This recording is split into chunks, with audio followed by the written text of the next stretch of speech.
What if I told you that there are epic food stories that often go untold? Join your host, Seth, as he dives into the thrilling world of food challenges and competitive eating, interviewing those who not only take them on, but create them. Buckle up for the heart pounding moments, behind the scenes experiences, and the passion fueling it all. This is Food Challenge News. Welcome back to the Food Challenge News Podcast. I'm your host, Seth, and today I'm joined by Jerome Burns. Jerome, how are you doing today? I'm doing fantastic. Happy to hear that. I'm also doing fantastic. So, what's been going on in Jerome's world recently? What have you been up to? In my world, I've just been coming off the high of competing at Coney Island again for the second year in a row. So, what was the experience like, and what did it mean to compete on one of the biggest stages in competitive eating?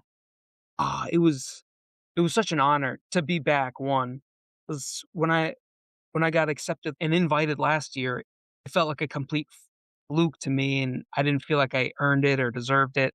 And so then this year, I really wanted to set out to get a personal best and earn my spot back there. So just it was like a whole culmination of work in the spring, getting to go back and actually put up a personal best at Coney Island just felt very fulfilling. And what is your personal best?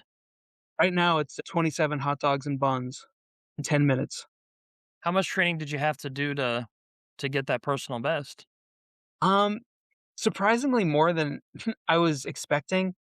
Last year, the very first qualifier I did, it was the first time I'd ever eaten a hot dog in probably 10 years. I didn't do any prep work going in and I ate 23 hot dogs and buns. And so I thought, man, if I practice at this, I'll probably skyrocket. I probably haven't even hit my potential. But then this spring, I started doing some practice runs and I realized my capabilities were sort of there to begin with. And I'd have to really dial in my technique, my stomach capacity just to break that 30 mark. You're currently ranked 21 in the world by Major League Eating. So, looking back, what were some of the biggest moments that helped you reach that level? It's funny with the rank 21, literally the only thing I did was a Nathan's qualifier and then compete at Nathan's. I hadn't done any other major league eating event. I feel like it's sort of luck that they put me at 21, but hopefully when they revise the rankings, I feel like my performances over the last few MLE contests might put me in the top 20. So, what qualifier did you have to win for that one? So last year I I came in second place at a qualifier here in my home state of Connecticut. I came in second place to Jeff Esper, and then this year it returned to the same place and same situation. I came in second place, but to Max Stanford this time, but I was still able to snag a wild card. Was it like an adrenaline rush? I mean, could you just really feel like this is getting intense? Oh yeah, especially this year because I was right in the middle of the stage eating directly alongside Max. And it was such a cool experience getting to eat next to such a great eater like him. He definitely pushed me, not like literally pushing me, but just being next to someone eating at that speed and knowing that he's going for his absolute best. It really pushed me to eat at my absolute best. So much fun. Yeah, sounds like a really cool and just engaging and exciting experience. Yeah. And it's great too because we're all there to win, and everyone's sort of a competitor. We're competing against each other technically, but at the end of the contest, we're all hanging out after, just encouraging each other, having fun. We're friends at the end of the day. That's really cool to hear. So, not only competitors, but just friends. Absolutely. Like all the eaters I've eaten with so far, we always keep in touch on the social media, DMs, trying to figure out times to collaborate or, oh, which contest are you going to? Do you ever share any tips and strategies between each other? Oh yeah. It's been one of the coolest things because I've only been doing this competitive eating and food challenge stuff for about a year and a half.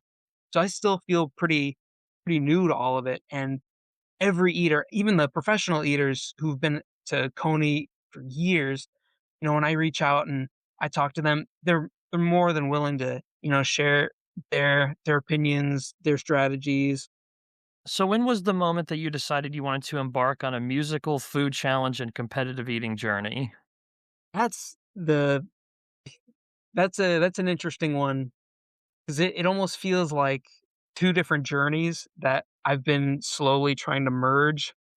I knew I wanted to be a professional musician ever since I was in high school, a sophomore in high school. I knew I wanted to go study music, and that's what I ended up doing. I went to college studying trumpet, then I went to grad school after that, and then I did another grad program after that. So I technically have 2 master's degrees in trumpet performance.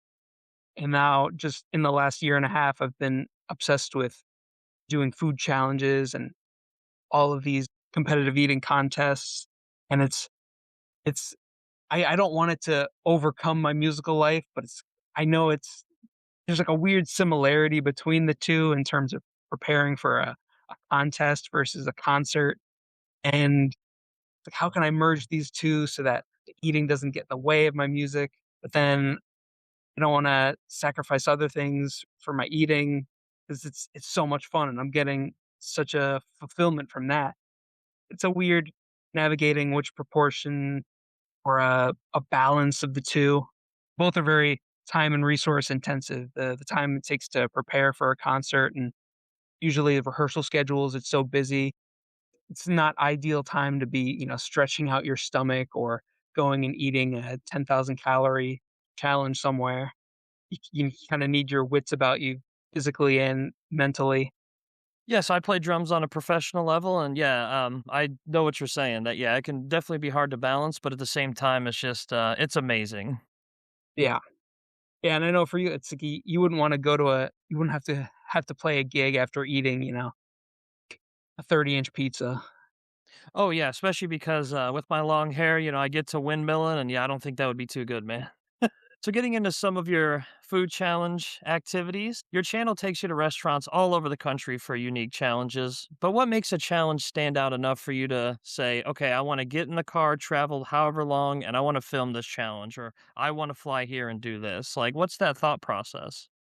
For me, I definitely take geographical proximity, probably the heaviest. Most of the challenges I've done have been within reasonable driving distance, or if I happen to be traveling somewhere far away, it's sort of close to where I'm traveling for that event. It's a combination of how close it is, and then also just how delicious a food looks. If there's like a really good looking pizza, or I'm a big sweets fan, so if there's like some sort of ice cream or donuts, like I might make the schlep out somewhere. Actually, 2 of the I think some of the further ones I've done, I did a pancake challenge up in Vermont, and I think on my own, I don't know if I would have driven there, but I met up with Sean Butler, Basket Locker Ball, and so just the chance to collaborate with him kind of inspired me to take a longer drive than usual. Yeah, how close is Vermont to where you live? I mean, is it pretty far? Or I mean, it's yeah, well, it's not really far. It's probably about 4 hours as a drive. I've got friends who just they don't mind driving, like a 6-hour drive is nothing for some people, especially, like, when I talk to people in the Midwest, they're like, "What are you talking about? Like 3, 4 hours? That's, like, standard drive." But for me, I don't like driving much at all, so anything past, like, a 90-minute drive just gets kinda tedious. so you've eaten some wild challenges over the years, or actually over the year, I should say, year and a half now, I think that you've been doing it. But taking on a giant Baskin Robbins turkey cake is definitely a different kind of battle, and I've been waiting to talk to you about this one because it was just wild. So before we dive into that, for those that don't know, what is a Baskin Robbins turkey cake? Baskin Robbins turkey cake, it's a specialty cake that comes once a year around Thanksgiving, and it's the giant mound of Baskin Robbins ice cream in the shape of a turkey, and the whole thing is coated in a caramel praline glaze so that it looks like the skin of a roasted turkey, and then drumsticks are made out of ice cream cones that are also filled with more Baskin Robbins ice cream. It's freaking So when you delicious. So when you first saw it in front of you, did you think, "Oh, this is gonna be easy," or did you realize pretty quickly, like, "This might be a challenge"? I knew as soon as we picked it up, it was gonna be way too easy, and I actually grabbed an extra quart of ice cream to have as dessert after. Oh, so you even ate dessert after that. Oh, yeah, that's well, the it was I wasn't sure what to expect from it because I'd seen pictures online of really big ones and then other ones that looked kinda small, and so I wasn't sure where my turkey cake was gonna fit in. 'Cause I think, when I talked to Josh the goat, I think his came out to, like, 4 pounds or something, but then I saw some pictures of some online that just looked huge, and I was thinking, "That's gotta be at least 7 pounds," and so it was such a wild variance, I sort of I I didn't know what to expect, but when I went to go pick it up and I opened up the box, "Oh, okay, this looks doable." Yeah, and I also like that thing that you had it, like, spinning around on. I think I think it's called a Lazy Susan, and it's I can't really even tell you the purpose of it, I guess for just display purposes, like if you have a punch bowl on the table or, just being able to move it from one side to the other. My mom unearthed it somewhere in the basement and thought there's gotta be some cool use for this. And so whenever I do an at-home challenge, it's kinda cool to put the food on that and spin it. Yeah, it's very unique, I like it. Almost reminds me of, like, a DJ turntable too, in a way. Yeah. It moves surprisingly well. It doesn't feel sticky, it's actually, like, if you get it going really fast, it almost there's it's because that one, it's made of glass, and so there's a weight to it, and if you spin it just right, it has a lot of momentum. It's can get scary fast. Yeah, I like how you offset it with, like, the slow-mo in your video, that was really neat. Oh, thanks, man. Yeah, that's for me, it's I love playing around with either time lapse or slow-mo. It's just something really cool with the dilation of time in one direction or the other. So, what some viewers don't get to see about preparing for and filming one of your videos? Well, before filming a video, I think most people, they don't see just the mental and physical preparation that goes into it. Well, for the physical preparation, I usually eat lightly or do some fasting before a challenge. But then leading up to that, it's also knowing how big the challenge is and then eating big enough s- dinners the week prior that I can stretch my stomach out. Psychologically, there's a lot of self doubt, talk myself out of a challenge. Oh, should I do this? Should I not do this? Is this going to work? Going over like list after list of everything I need to bring. Like what kind of drinks do I need to bring? Do I need to bring drinks? I have to call up the restaurant a couple times, just make sure. Well, that's one thing too. I always call up the restaurant beforehand. Like, I know some people that just they like to show up for a challenge, but I'm petrified of showing up to a restaurant, having them say, "No, we actually can't do it today." So I always call up the restaurant, I'll talk with the owners, you know, just double check, say, "Is this time good?" Yeah, I've got a couple buddies, and I forget how far they drove, but it's like at least over an hour and a half to this place, and it turned out they couldn't do it that day or, the last minute. For some places, "Oh, we don't even do the challenge anymore." And so it's always good to just double check, "Hey, do you still do this challenge?" Or, "Do you do this challenge on this day?" So I guess, yeah, the preparation, what people don't see is just all the small little details like that of, "I wanna get here at this time, so what time do I need to leave?"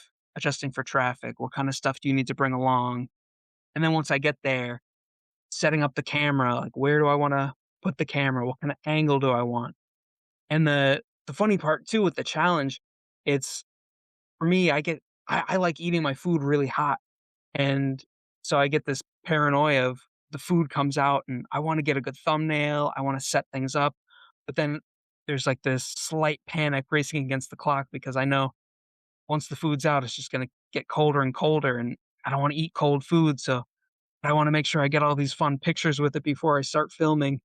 Yeah, that can actually even change the course of a challenge. If the food gets cold, cheese starts to get harder, so Oh, you nailed it. And I've learned that enough times to know once I show up, it's when the food gets on the table, get a couple shots and start eating it. I mean, not that you're scalding your mouth, but I've done enough challenges where the food got a little cold and it definitely made it a little trickier. So what happens if you call a restaurant, everything's a go, but you drive a couple hours there, let's say even an hour and a half, right? And they just say they can't do it. Would you try and search for any like emergency challenges in the area to like try and do, or would you just go back home, or how do you think you'd handle that? I mean, honestly, I wouldn't handle it very well, but I have thought, like, what would I do? What are the contingency plans? I've got enough that, like, there are enough challenges around, I could come up with something else, and, yeah, it would probably just I'd have to sit in the car for a little bit and think, "Do I try to do something today? Do something tomorrow? Do I go home and, like, make my own kind of at-home thing?" When I plan these out, I like giving myself at least, like, a week in between, and so I hyper plan anyway, so, like, I'm already looking ahead, and I've sort of got a loose schedule of when and where I wanna do challenges through to almost November, and so, like, I know if I move, like, one challenge a day later or earlier, it might affect, like, the next challenge I wanna do after that, and so if I showed up to a place and the day of and they canceled, it would definitely throw a big wrench in my plans, and I would probably spiral for a little bit, but then figure out something to do instead. Do you also include a custom message at the end of each of your videos? Could you describe how this came to be and what it means to you? Oh, yeah. So at the end of all my videos, I sort of write my own it's like poetry slash song lyrics. And it started when I made my YouTube channel, I was doing guitar solo covers and I used to leave just like a funny message at the end. But then I started adding lyrics from whatever song I was covering, or I would quote like the artist or one of the members of the band. I would just include that as like a final thought. When my channel started becoming music that I was writing, I figured, well, I don't want to use like someone else's quotes or someone else's words. So I sort of tried writing my own like lyrics as if the song had lyrics. And it just sort of became a creative writing practice that I kind of like doing for each one. It's a fun little challenge, keeps the creative juices flowing, gives me a reason to write. Yeah, it's very unique. Definitely a lot of it's inspired by, my love of Meshuggah and the lyrics that Thomas Haka writes for them. Yeah, would you like to talk a little bit about that? How you got into them? Because I know there's quite a few references, like in your work and online and everything. Yeah, Meshuggah, probably one of my favorite bands of all time. It's I've just I had this I developed this obsession with the band, just their sound, the I mean, the first time I heard them was in high school, and I was blown away by just the sound, and specifically at their lead guitar player, Frederick Thorndahl. He just he played these guitar solos that just they resonated with me in a really intriguing way, and so there was always this allure towards the band, and after I finished college, after I finished my 2nd master's degree, I was just steeped myself in their music and just, like, tried absorbing more and more, and then took it upon myself to try to play some of these guitar solos on trumpet because they always felt very trumpety to me, which is some people thought that was really interesting and unique, like, the thought of a guitar solo performed on a trumpet, but for me, whenever I listened to Frederick Thorndahl playing in Meshuggah, I thought, like, that's totally like a trumpet to me, I don't know why, and so I spent a lot of time just listening to the music, transcribing it, just discovering all the little nuances and fun things they do compositionally, and it's sort of like the foundation of my YouTube channel, and yeah, it's just a geeky love. How would you describe their genre?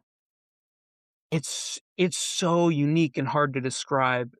I know the genre that they get labeled at is called djent, but it's I don't even like calling them a djent band. It's funny, they combine thrash metal and jazz fusion and then somehow created this, like, whole new thing that so many modern bands are trying to copy now.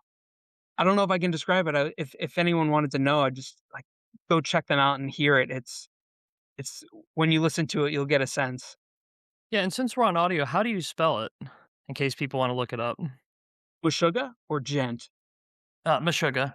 Oh, Meshuggah. It'll be Meshuggah.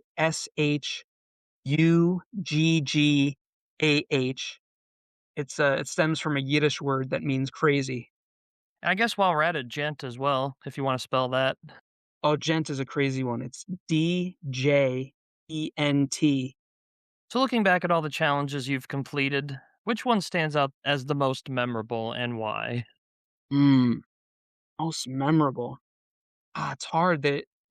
They're all so special in their own unique ways in terms of the quality of food and the experience.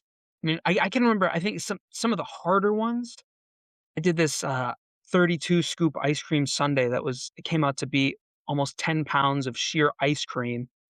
That one was memorable because it was it was the coldest my stomach ever got. It actually went numb for a little bit, and it kinda freaked me out. That was memorable. I did this the burger I did at Murphy's in, Rockford, Illinois. That one's memorable because it was just thing came out and it was huge, and I remember it was probably the most full I've gotten from a challenge. Like, literally, it was so nuts. Literally 24 hours after eating this giant, like, 8-pound burger, like, it hadn't moved in either direction, and I could just still feel it sitting in my stomach. It was nuts. And it's funny 'cause, there's a picture 'cause, I was visiting my grandparents in Rockford at the time, and, like, then the next day, we were walking around doing some touristy things with my dad and my sister, and I remember, like, there's a picture of us, and it's like, man, like, I can still see, like, my stomach is, like, crazy distended. So it stuck with you for a while, it sounds like. Physically, it stuck with me, and then the memories, they'll last forever. So you visited restaurants across the country and met a lot of different people along the way. Is there a restaurant or experience or just meeting someone that just really stuck with you? One funny story, last year when I went to Coney Island for the first time, Coney Island's special because every other major league eating event, eaters are required they're required to figure out their own travel and hotel. But for Coney Island, MLE will actually provide travel and accommodation for the eaters. And so they put us up in this hotel in downtown Manhattan, which is incredible. And I remember on my way down the elevator the night before, because they have a meeting for all the eaters, go over the rules. I was coming down from my room. I got on the elevator, and when the elevator opened up, Adam Beard Meats Food was in the elevator, and I just like, "Oh my god, you're here." And he was super friendly. I started talking to him. He's like, "Oh, it's your first time here?" And he was just telling me, "Hey, man, just yeah, good luck tomorrow. Just make sure to have fun." And then later on, when I was up on the stage, I could see him out in the crowd and he like pointed at me and waved. And then he even from the audience, he even took like a little 10-second video clip and sent it to me on Instagram. And I know that memory always sticks out to me because here's a guy, he's probably the number one food YouTuber of all time. And he's here at Coney Island, not only cheering me on from the audience, but he took the time to like record a 10-second clip of me, send it to me, and congratulate me. That's something that always sticks out to me.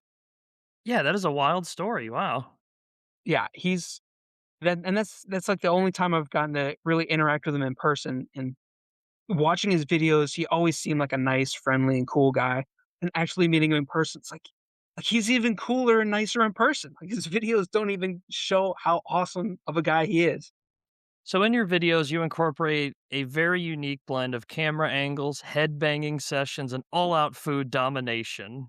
So how did you decide that you wanted your videos to like follow that format?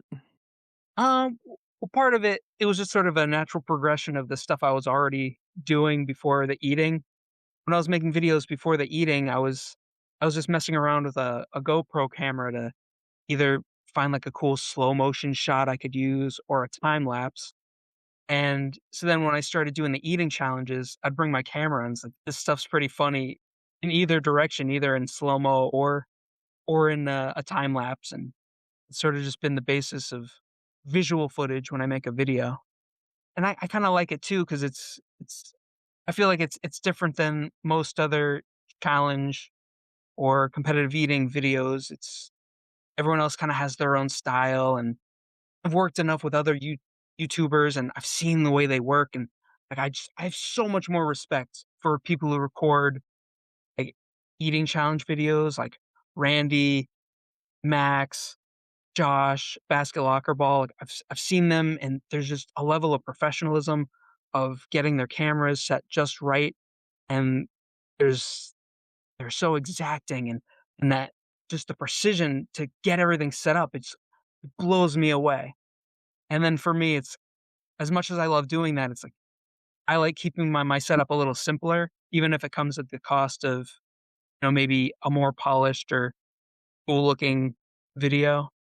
Because that's I'm always jealous of their videos. Like they're so personable on camera. And they're talking while they're eating, which is something I'm terrible at doing. Like when I'm eating, I'm pretty much just head down, eating, finishing it up.